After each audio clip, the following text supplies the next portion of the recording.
કેમ છો વિદ્યાર્થી મિત્રો? મજામાં ને? વિષય સમાજ ચેપ્ટર નંબર 3 આપણે ફરી પાછું આગળ વધીશું. ચાલો તો આજે આપણે શીખીશું દક્ષિણ ભારતની દ્રવિડ શૈલી.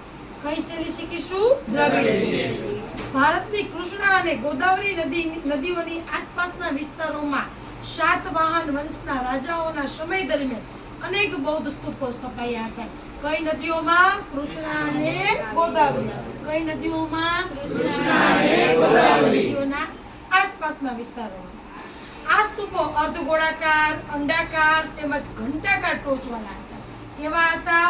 અર્ધગોળાકાર, અંડાકાર અને ઘંટાકાર. નાગાર્જુન કોંડાનો સ્તૂપ અને અમરાવતીનો સ્તૂપ દ્રવિડ શૈલીના સર્વશ્રેષ્ઠ નમૂના હતા. કેવા નમૂના હતા? સર્વશ્રેષ્ઠ. તો કે નાગાર્જુનના કોંડાનો સ્તૂપ અને અમરાવતીનો દ્રવિડ શૈલીનો સ્તૂપ. બરોબર છે. ચોલ રાજાઓએ દ્રવિડ શૈલીની સ્થાપત્ય કલાને ઉચ્ચ કક્ષાએ પહોંચાડી હતી. કઈ કક્ષાએ પહોંચાડી હતી? ઉચ્ચ કક્ષાએ પહોંચાડી હતી.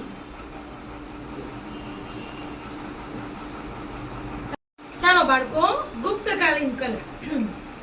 ગુપ્ત યુગમાં, કયા યુગમાં? ગુપ્ત યુગમાં શિલ્પ, સ્થાપત્ય, ચિત્ર, નૃત્ય, સંગીત વગેરેનો શ્રેષ્ઠ વિકાસ થયો હતો. કેવો વિકાસ થયો હતો?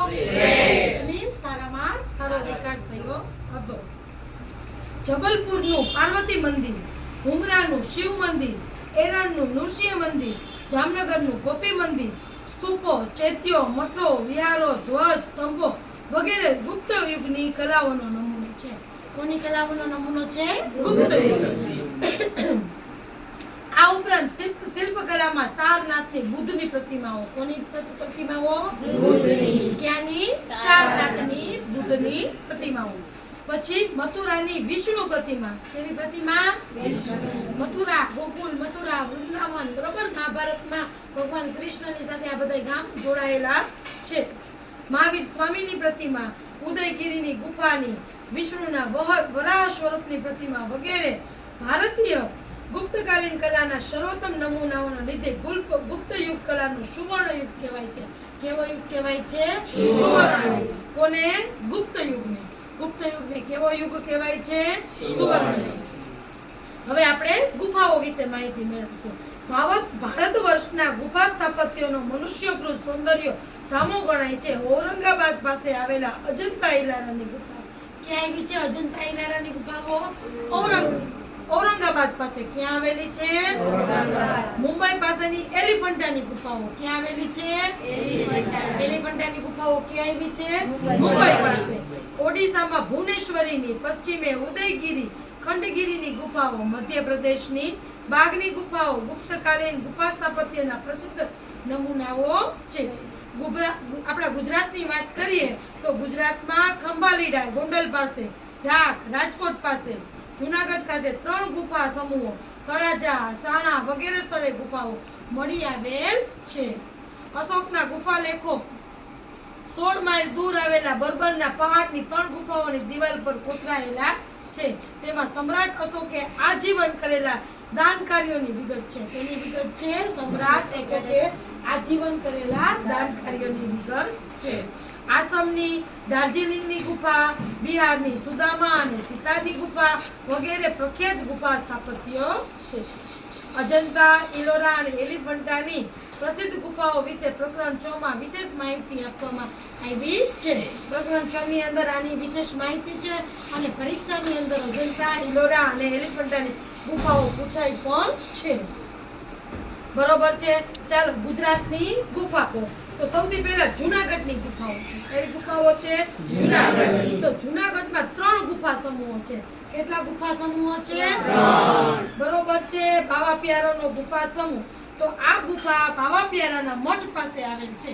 ક્યાં આવેલી છે? બાવા પ્યારાના મઠ પાસે. આ ગુફાને 3 હારમાં અને પરસ્પરે કાટખૂણે જોડતી પથરાયેલી છે. પહેલી હારમાં 4, બીજી હારમાં 7 અને ત્રીજી હારમાં 5 ગુફાઓ છે. પહેલી હારમાં કેટલી છે બાળકો? 4. બીજી હારમાં કેટલી છે? 7. અને ત્રીજી હારમાં કેટલી છે? 5 ગુફાઓ છે. કુલ 16 ગુફાઓ છે. કેટલી ગુફાઓ છે? 16 ગુફાઓ છે. બરોબર. સદી દરમિયાન કંડારેલી હોવાની શક્યતા છે. હવે બીજી આવે છે ઉપરકોટની ગુફાઓ. કઈ આવે છે? આ ગુફાઓ 2 મજલામાં આવેલ છે. કેટલા મજલામાં આવેલ છે? નીચે ઉપર જવા સોપાનો શ્રેણી છે.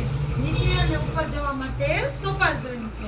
ઉપરકોટની ગુફાઓ ઈસવીસન 2જી સદીના ઉત્તરાર્ધથી 4થી સદીના પૂર્વાર્ધ સુધીમાં ખંડારેલી હોવી જોઈએ આવું એક અનુમાન લગાવવામાં આવ્યું છે. ક્યારે? 2જી સદીમાં. ક્યારે? 2જી સદીમાં. ઉત્તરાર્ધથી 4થી સદીના પૂર્વાર્ધ સુધીમાં ખંડારેલી હોવી જોઈએ આવું એક અનુમાન લગાવવામાં આવેલ છે. ત્રીજી છે ખાપરા કોડિયાની ગુફાઓ. કુંડ ઉપરની ગુફાઓ. આ ગુફાઓ મંજલાવાળી હશે તેમ પ્રાપ્ત થયેલા અવશેષો પરથી કહી શકાય. ગુફાઓને નુકસાન થયેલ છે. કુલ 20 સ્તંભ આવેલા છે. ખાપરા કોડિયાની ગુફામાં કેટલા સ્તંભ છે? 20 સ્તંભ. આ ગુફા ઈસવીસન 3જી સદીમાં ખંડારેલી હોવાની શક્યતા છે. કઈ સદીમાં? 3જી સદીમાં. હવે ખંભાલીડા ગુફા. કઈ ગુફા આવી? ખંભાલીડા. રાજકોટથી 70 કિમી દૂર. કેટલા કિમી દૂર? 70 દૂર ગોંડલ પાસે આવેલા ખંભાલીડામાંથી આ ગુફા બની. ઈસવીસન 1959 માં શોધાઈ હતી. તેમાં 3 ગુફાઓ નોંધપાત્ર છે. કેટલી ગુફા નોંધપાત્ર છે?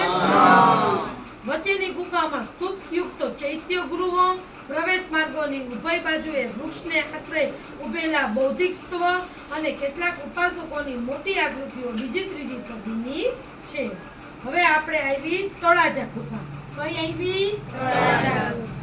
શેત્રુંજી નદીના મુખ પાસે ભાવનગર જિલ્લામાં તળાજાનો ડુંગર આવેલો છે. કોનો ડુંગર આવેલો છે? તળાજા. કયા જિલ્લામાં? ભાવનગર જિલ્લામાં. કયા જિલ્લામાં? ભાવનગર. તાલ ધ્વજગીરી તીર્થધામ તરીકે પ્રખ્યાત છે. કેવી રીતે પ્રખ્યાત છે? તાલ ધ્વજગીરી તીર્થધામ તરીકે. પથ્થરો કોતરીને 30 ગુફાઓની રચના કરવામાં આવી છે. કેટલી ગુફાની રચના કરવામાં આવી છે? 30 ગુફાની. કેટલી ગુફાની રચના કરવામાં આવી છે?